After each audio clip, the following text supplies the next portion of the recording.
where do we go from here now that all of the children are growing up? And how do we spend our lives when there's no one to lend us a hand?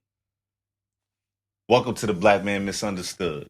Here we discuss topics about the black man that others are afraid to speak on. I am your host, the neighborhood therapist. I'm rocking with my brother, as always, Mike B. Yeah. And this is Where Do We Go From Here? Mike, Yeah.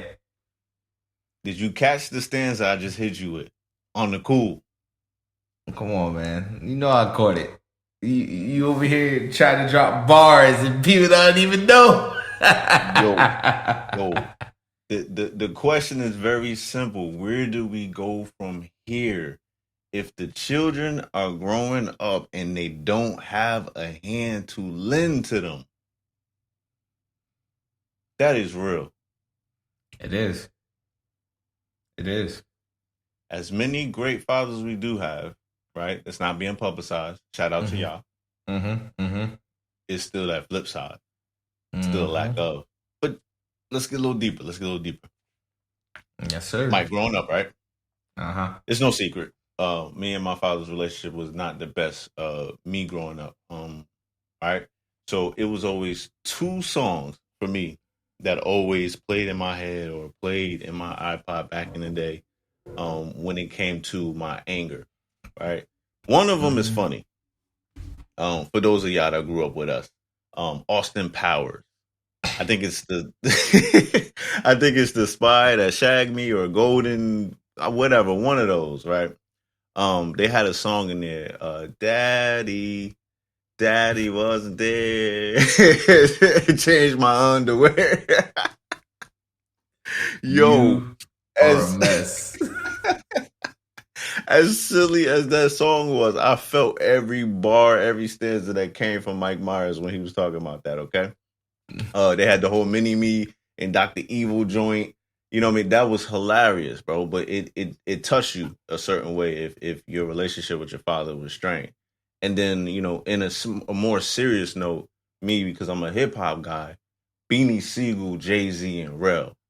Still got love for you, even though you left me in the cold, bro. If for the listeners, if you never heard that song, go back, okay? Because that is not a song to be played with. And then of course, you got a newer comer, Fabulous. Not to say Fabulous is a new up and coming artist. I'm talking about the song and being in the 2000s. What is it? I forgot. It's with Marsha Ambrosia, but great song. You know what I'm talking about, right? Yeah, I'm trying to remember the name right now too. I need you. It's Stay, ain't it? It's Stay.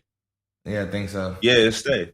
Why did you leave me? Tell me, Daddy, why you wasn't there? Yeah, it's crazy. Like, but that's the premise of today. I know we had the fatherlessness episodes, but today is a little different. This is about recovery. This is about the individuals that grow up and possibly rekindle or make something new with the men in their lives. So, Mike, without further ado, bro, you ready? Yeah, man, let's get into it, bro. Okay. All right. Talk to me nice. Off the rip. All right. Your feelings when you were younger about your father. That's a statement. That's a question. Why don't that's the statement. That's the broad statement. But we're gonna break it down into these points. Why don't I have a dad in my life? 1, 2. I don't know how to tie a knot in my tie. Second one. And 3. Who defends mommy? Feelings about your dad when you're younger. Go ahead, bro. Right. The first 2 I didn't care nothing about. I could care less if my dad was in or out. That was just me, my mindset younger. Tying a tie, I mean, it wasn't a big deal. We bypassed that by getting the clip on. I'm not afraid to say that.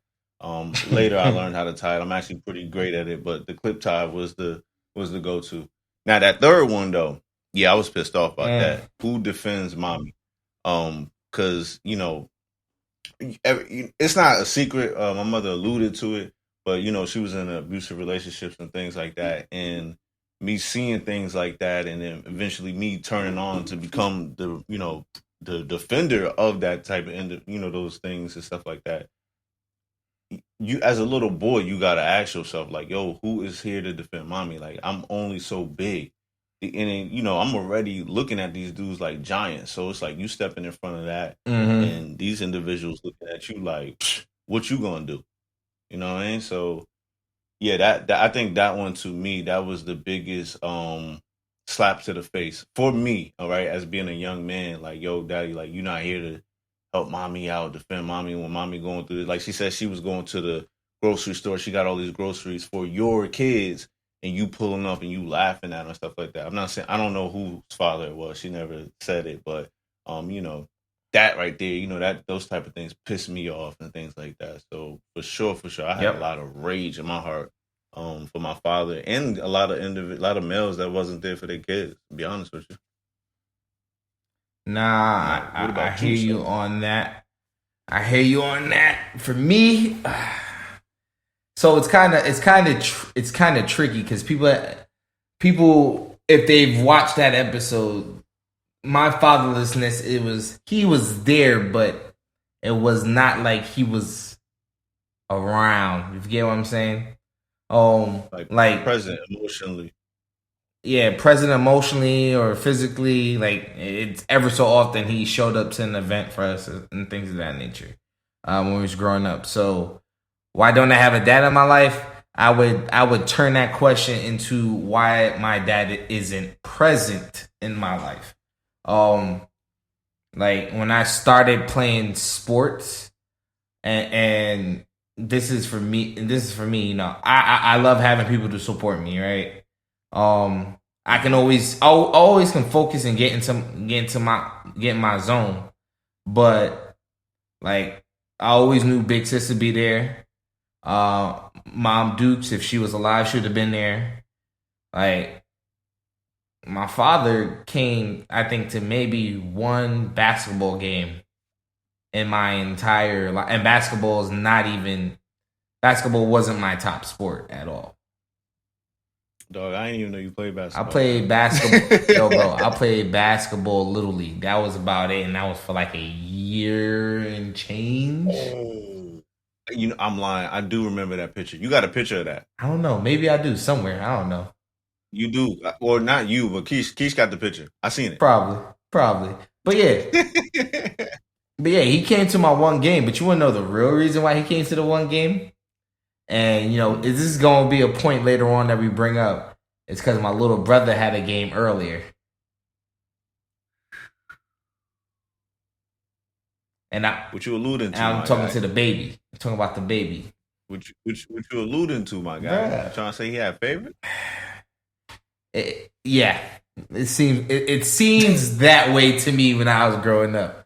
He had a favorite, yes. So, but even still, he wasn't there for the little one for everything. But he was there more frequently than anyone of I would honestly, I'll speak for me and Joe. I don't know so much about Keisha because her living in Jamaica first, then coming here is a different ball game. Different, It's yeah. a different ball game. But I would definitely say my father was there, but did I have a constant like mentor? For that first question, no. Why? So I always did compare my family situation and looked at, oh, my father never came to school. My father don't come to the games. Always the thought that crossed my mind. I didn't talk about it a lot, but it always crossed my mind. I don't know how to tie a knot in my tie. See, honestly, this one for me, as I said in a previous episode, grooming, so fresh and so clean. My father actually did teach me how to tie a tie, and that's because. Right. But I think that's more so because of our Jamaican culture, because we do like to dress up, and we have to be presentable and things of that nature. So, and as I've told you previously, I wore a uniform to school. As I got older, them clip-on ties and that, boom, my mom was like, no, you're getting this tie. Father ended up doing the tie for me, and then I end up learning it on my own in the long run. Oh, well, not on my own. by him in the long run later on. So he did do that for me.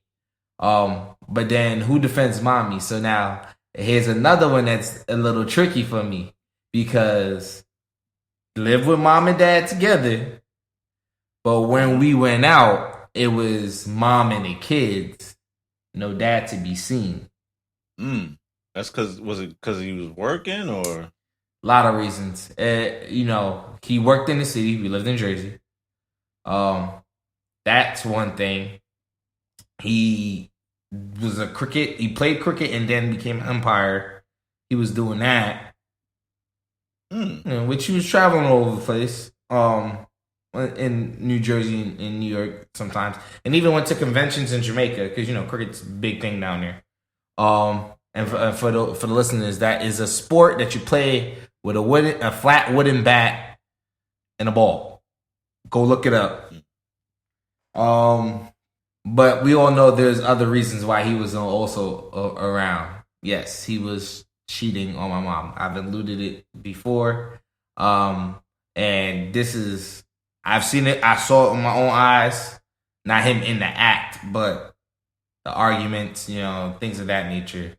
Stuff you want to keep away from your kids. I heard things, and of course, speaking to my older sibling, big sis, I learned other things also. So my who defends mommy is like, yeah, who defends mommy because you ain't doing the best job too. Yeah, all those feelings was really bottled up because in my household you didn't talk back to your parents. So however I was feeling, it stayed inside me for the most part. Now that's when you were young. Yep. As a grown man, how do you feel about your father now? How's the relationship now? So there was a period of time I really didn't talk to my father at all.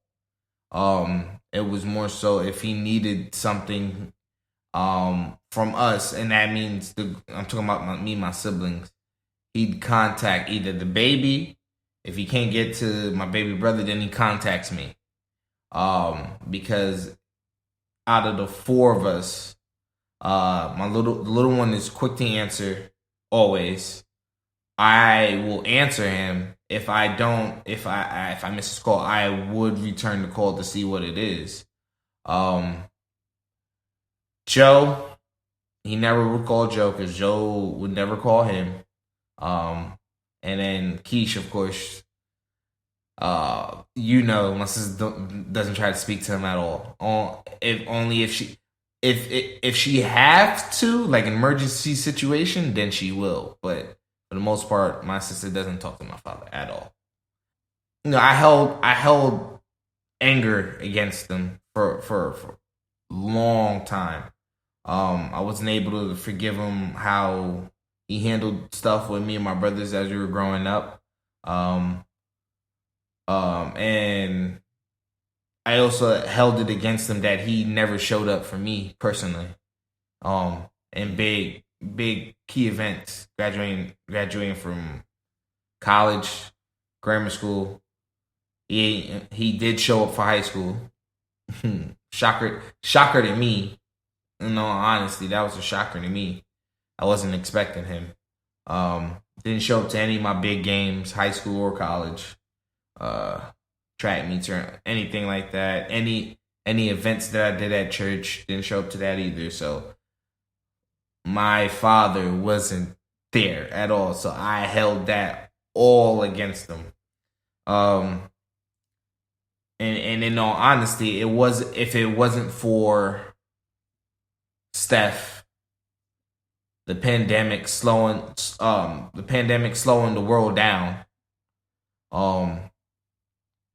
and honestly, us starting a podcast, I probably wouldn't have built back that relationship or extended the arm to him. In all honesty, it's those three reasons. I can tell you why I have a different way of thinking at my father, and I'm at the point where I've forgiven him.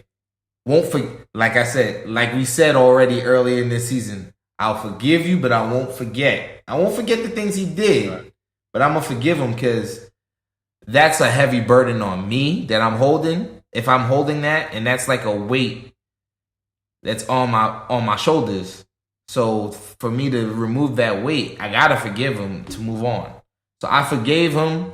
I may not talk to him as frequently as I should. But I am not as hesitant to call. He is coming to the wedding. As I've told you before, he is coming to the wedding. He will be there. And in all honesty, I'm probably will end up seeing him a little bit more because the funny thing is, literally, he moved down to Florida a week before I moved down to Florida. So the man is only an hour away. Yeesh. So that's where I'm at with my father and my feelings. Golly. Hour. Are you gonna reach out or are you gonna wait for him to reach out in regards to you going to physically see him while you down there? So I think it's gonna be. So the good thing about this, right, is that it's not gonna be forced on either one's part because the wedding's coming up. Right. So, and it's funny. So he's actually coming down to get measured. He's not gonna do it over the phone. He old school thinking. He's like, every tailor don't measure the same way.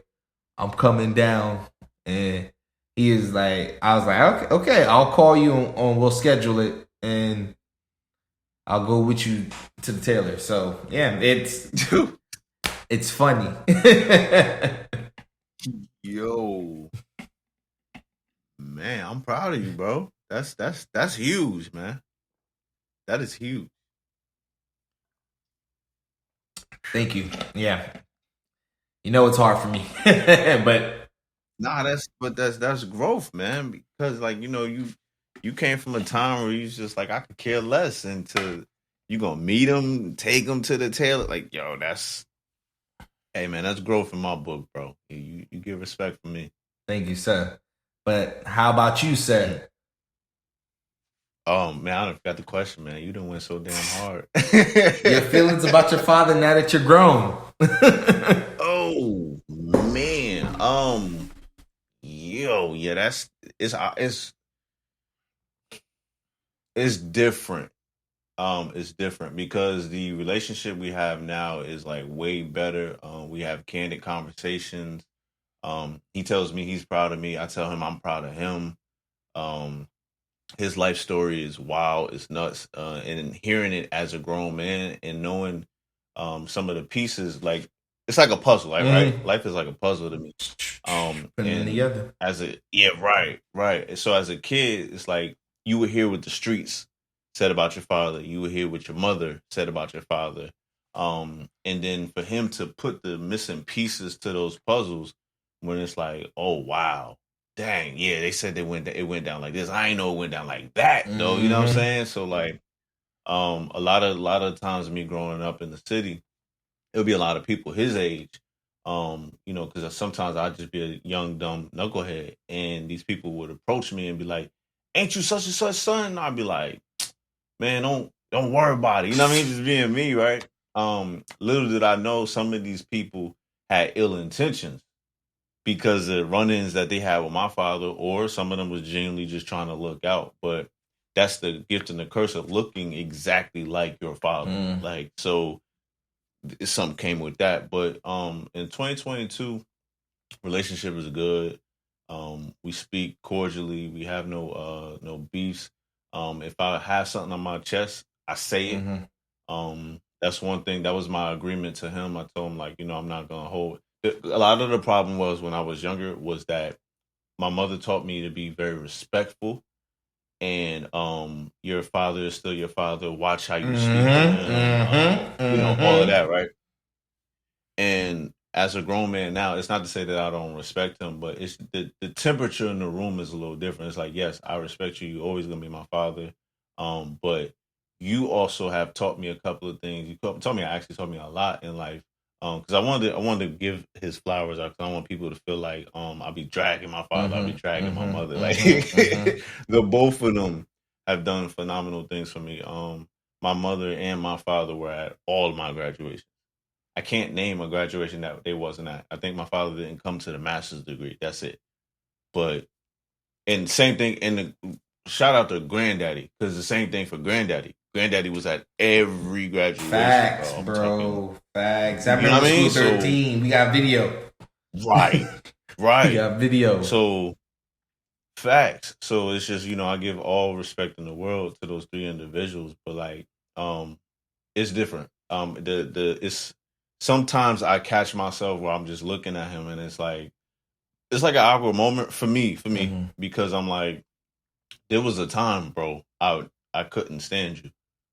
I couldn't stand the sight of you. I couldn't stand looking in the mirror because I looked like you. Like there was a very like it was borderline almost to a point of hatred. To me, this is just me speaking.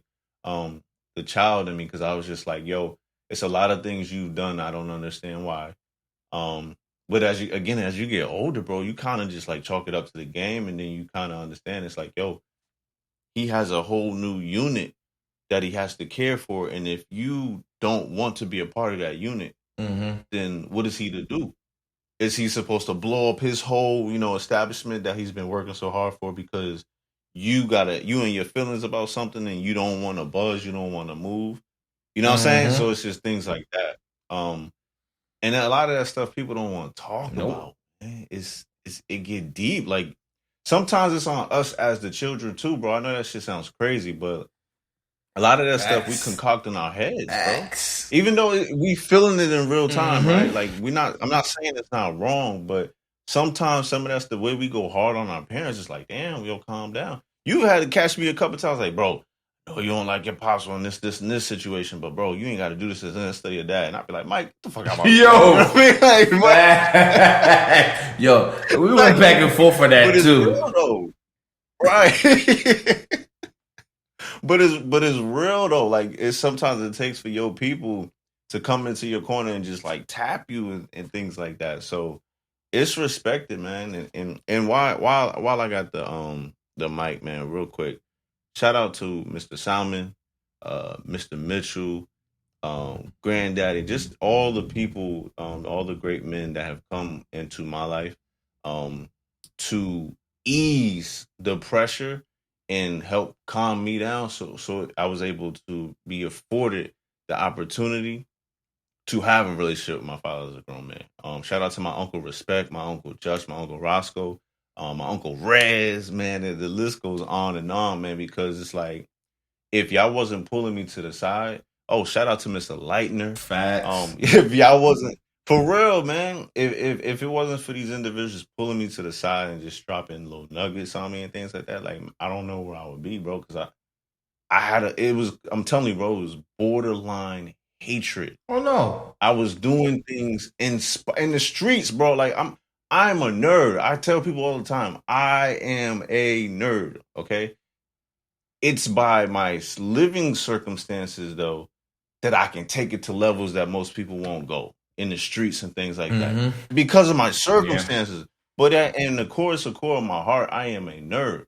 But I'm saying all that to say this: I would purposely, out of spite of my father, do things in the streets in attempts to catch a stray bullet or pop somebody with a straight. But you understand? Like I was really doing things that is against my nature, and it's just to spite. Sometimes it was to spite my mother because I was mad at my mother, but it didn't make sense. As a grown man, I'm looking back. I'm just like, yo, bro, you was dumb. That's stupid. That's so stupid. Throw away your life for what? Because you feeling the way as a Facts. child, but Facts. I'm just happy by the grace of the Most High that I'm here. I'm able to have a conversation with this man. Again, if I got to get it off my chest, I'm gonna say what I got to say to him. And my biggest thing, what I want to do going towards the future, if I'm blessed to have children, I just want a better. I want them to see a relationship between a father and a son, and it not be fake. You know what True. I'm saying? Like not Facts. forced and stuff like that. Facts. Because it's just like, yo, my kids deserve better. Facts. That's all. Facts. Respect. So Appreciate it, man. let's just dive into the next question because I think that's just gonna develop into more of the conversation we're already having. We've already talked about it. We allowed ourselves to heal for staying disappointed or sad all our lives. I don't, Mm-hmm. and I don't think people understand how big that is, especially if you holding those long. Because like your grudge and my grudge, it was at least a decade and a half of hatred Facts. or Facts. almost hatred. Almost Yeah, hatred. that was damn close. It came. It's damn near. Yeah. We held this stuff against them. Like it was so bad for me. You know this. I moved out of the apartment with my brothers. I left my brothers to go move in with my sister. Mm-hmm. And this is my freshman year of college because I'm 18. I'm done dealing with him. My sister has my back, so I'm going there. And that in itself, see people. So I'm glad you dropped that gem because that had ramifications too. Because in last season, your brothers came out and they told you it was like, "Yo, we felt the way about you doing that. We felt like you left us." I don't even know if you knew that, Mike. That's why I was just like, "Yo, you made a decision that you felt was best for your mental health, and it. I'm not gonna say it backfired, There's but ripple you know what I effects. mean. You Yeah, right over the something that your dad did. That's wild, bro. That's wild. Life is crazy, bro. it's crazy. One situation that and the ripple effect of it, and it touches all the different people. Mm-hmm. That's why you can't walk through this world selfishly. People forget that. Know your purpose, as we said previously. Fact, fact. Yeah, man. Definitely allow yourself to heal. Anybody listening.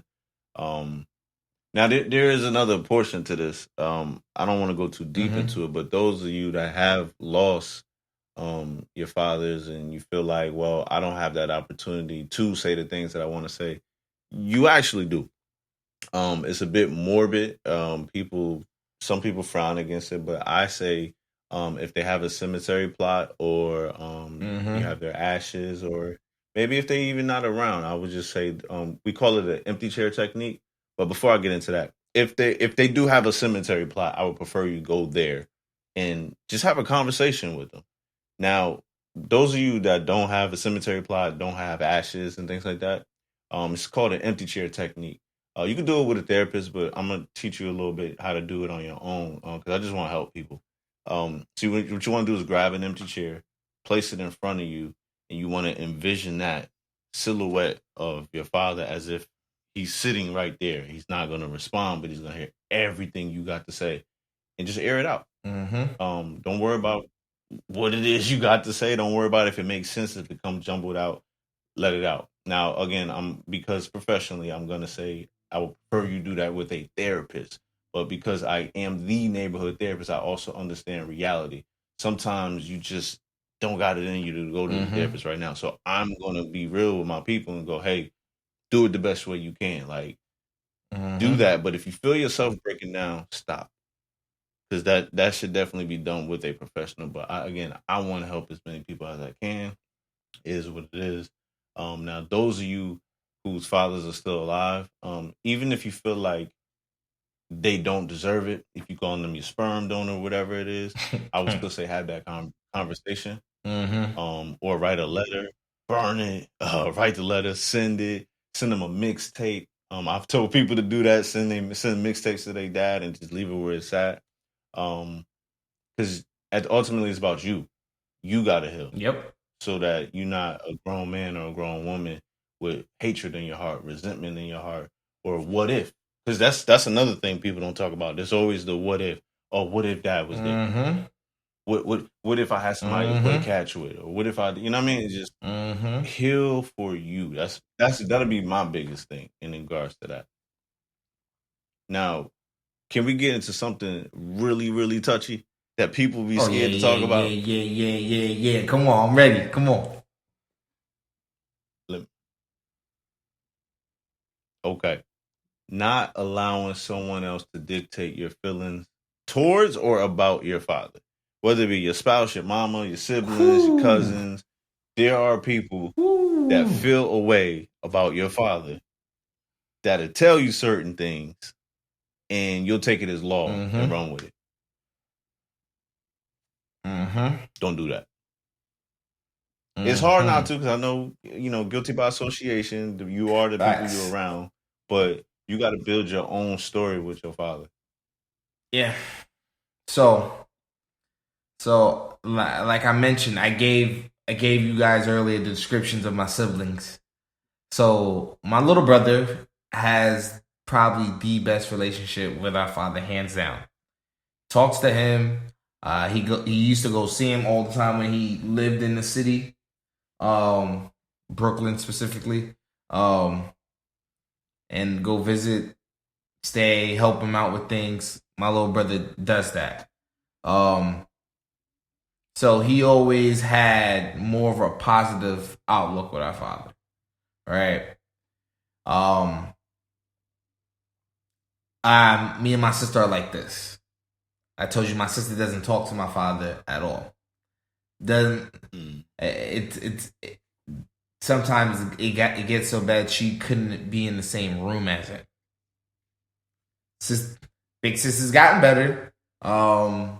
She's learned to let some of it go, but she still has that wall with him, and that's her story to tell. Yeah, that's her story. But Yeah. yeah, that's her story to tell. But for the most part,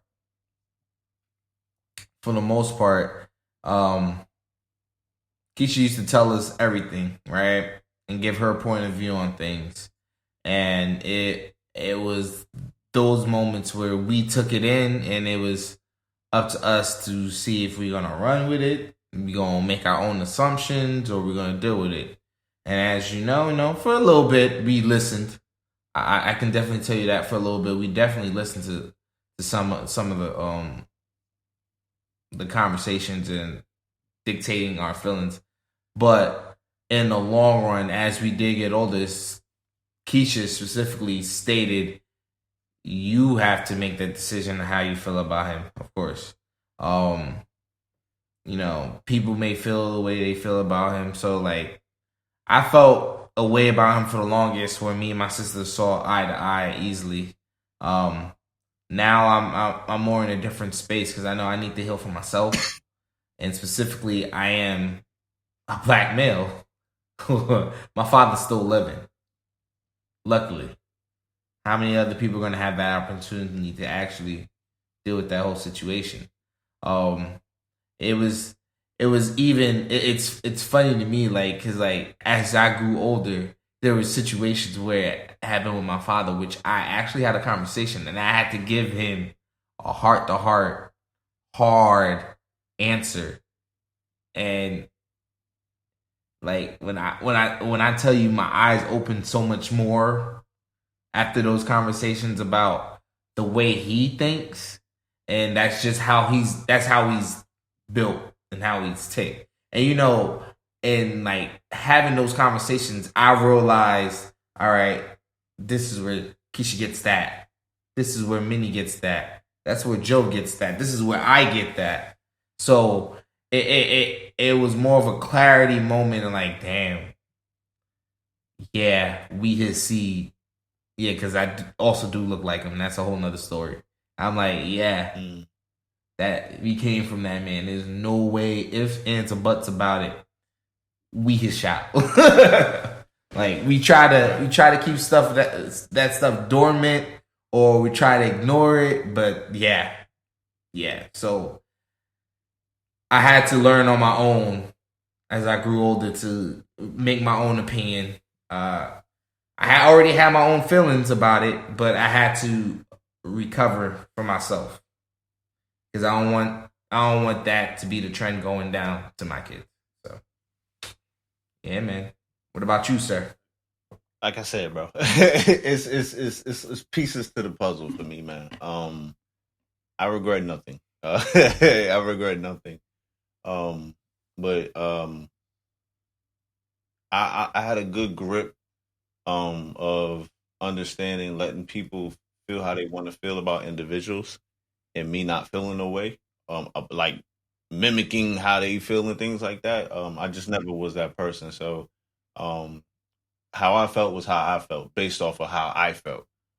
So I can never sit there and blame others for the relationship me and my father had. That was directly 100% me. I made those decisions. I stand on my decisions.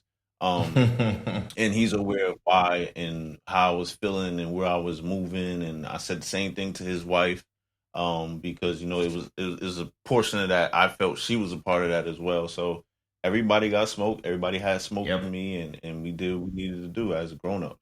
So I regret nothing. I said what I said.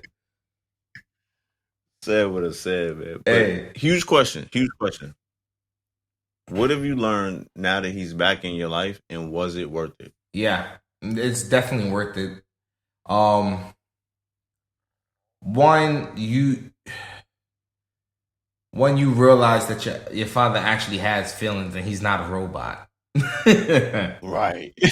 Right. Right, right. So it's like it's a shocker to you. So you're like, dang, really, really. Hmm. Um, and it also allows you to remember that he's only human, right? He's dealt with different things in his life that we may not even know about, right? Or even realize that it affected him in that manner.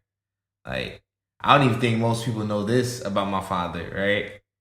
So, my father is the baby of his family, right? And he lost his mother at age 8, the same age Minnie was. Mm. You see what I mean? Like, Yeah, that's deep. like seeing how my little brother is navigated, right? But we're close knit family. Like, I don't really talk to too many of my father's siblings like that. The ones that are still living, and I don't know. I don't know the environment that he grew in. Right? I knew Grandpa Joe, but that was about it. All right. So what about you, bro? I was about to be petty, but yeah. Yeah, it was. It was worth it. Yeah. But again, I regret nothing. I would not go back and change anything. Mm-mm. Change nothing. I think it seasoned both sides. Now I'm not Of course happy you that wouldn't. it made him feel terrible, because Of I couldn't course. imagine if I had a son and my son was wild in the way that I was. Because I Mm-hmm. tell people all the time, you ain't never had a son until you had a son like Justice that did what I did to my father. It was no whole bars, and my family let me know. They was just like, "Hey, nephew, grandson, cousin, yo, you don't think you going kind of hard? Hey, yo, y'all can tell them I feel how I feel." You know what I mean? Like, I was taking things very, very far. Mm-hmm. But I was also a hurt little boy, and nobody can comfort that. So, you got to take the good and the bad. But like I said, allowing him back in my life, it definitely was Yeah. worth it. It gives my wife opportunity to have a father-in-law. Their dynamic is dope to watch. Um, just that whole thing. And I strive to be not be a hypocrite. So I can't keep preaching to my clients, hey, get it right with the people, that if I'm not doing what I need to do as a man. So, it definitely was worth it. Definitely. Mm-hmm. Mm-hmm. Facts. Mm-hmm. Facts. Respect that. Respect that. So now we both allowed our fathers back in again. The question is, have you healed enough to allow him to meet your eventual children and to learn about him if he's deceased?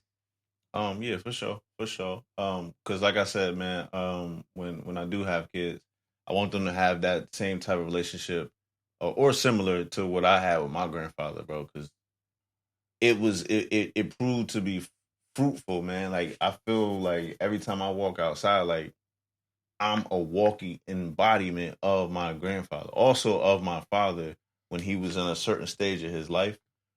But Mm-hmm. like I take pride in that, man. I take pride in people going, "Oh, we don't see men holding doors open for women." Or, "Oh, you held the door open for your wife." I'm like, "Yo, all that is my grandfather, bro." Like, like you Mm-hmm. know what I mean? And you sprinkle in my mother teaching me certain things, like I keep telling you about, walking on the outside. But Mm-hmm. a lot Mm-hmm. of who the Mm-hmm. gentleman of who I am is, that relationship that I had with my grandfather. So yes, most definitely, I want my kids to have that with their eventual, grandfather, because that'll be dope. So yeah, for sure, for sure. What about you? Facts. Facts. Um, I said, yeah, I've held enough to allow him to meet my kids and to speak about them. They need to know. It's part of our heritage. Especially I'm in a Jamaican household. For, Mm, you, those individuals that don't understand, it's Jamaican and Puerto Rican, two cultures which have similar traditions and things of that nature, similar foods, but it's still we everyone has their specific different stuff. So I just want to make sure they understand their culture. Um as I learned my culture growing up. So now I just want to make sure that it's a mainstay for them. Um being proud of who and what they are. So yeah. respect, respect. Before I let you go, before I let you get up out of here, man, is there anything you feel you could have done differently? Not a regret, just something you feel you could have done different. I think the only thing I could have possibly done differently, I think it was expressed to my father. I wanted him there more Mm, because I think that's a piece that we miss growing up. Like we have all these feelings, but we don't know how to express those feelings as we grow up. Because in respective cultures, I know in Jamaican culture, they be like, "Oh, yeah, boy, yeah, man, you're not supposed to cry." mm, And not supposed to show emotions and things of that nature, And it's not like they're telling you not to laugh and do all this not do all the other nonsense. It's more so being sad, being down in the dumps, crying. Not supposed to show that. It's supposed to be very prideful and all that good stuff. So, um, I think that's the only thing I probably would have done differently. Um, was to actually tell him and not just hold it against him mm. as much as I did. Respect, bro. Respect. Yeah, man.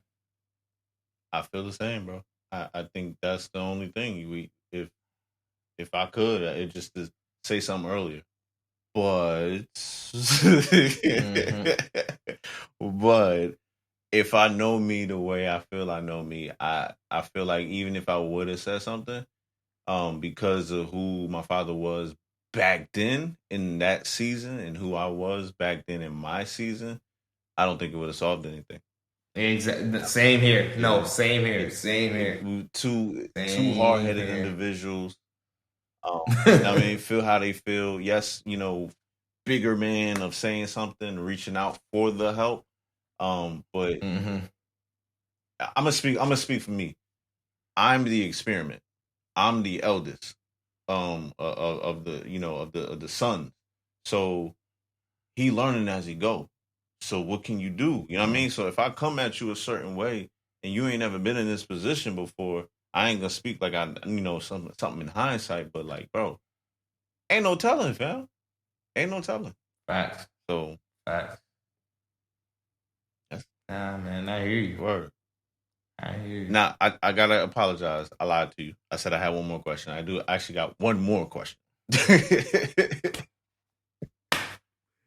right, what's up?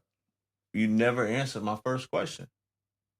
What was that? Where do we go from here now that all of the children are growing up? And how will we spend our lives knowing there's no one there to give us a hand? It's a real question. It needs an answer. Alan Parsons projects for y'all that don't know what I'm talking about. Games people play. Yo, you are a mess for bringing that full circle to answer that question. My answer, this is just me, is God. Because God's going to give you the peace that you need to get over that situation, however you're feeling. Like, you can't, you can't look to man, right? The word, you can't look to man for the answer. Because he got all the answers. Even the answers that you can't explain, he got them. That's how you get over it. And with that, folks, we see y'all next week.